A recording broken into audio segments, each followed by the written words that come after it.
আমরা একটা অঙ্ক করব।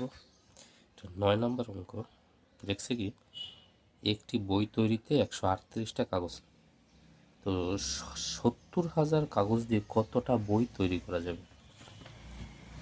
তো যদি একটা বইয়ে লাগে, এখানে লিখছে যেমন তোমার যদি বলি যে একটা বইয়ে লাগে, এটা হলো 9 নম্বর অঙ্ক। তাহলে একটা বইয়ে লাগে 138টা, 138টা, তাহলে 70,000, 138, এর ভিতরে কয়বার যায়? 5 বার যায়।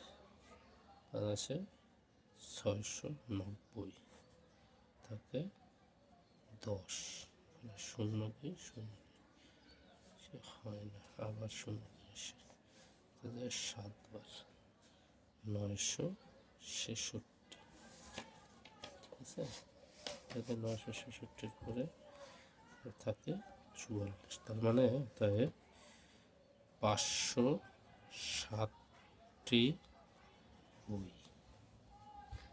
না বুঝে থাকলে কমেন্টস করবে, আবারও বুঝিয়ে দেবো।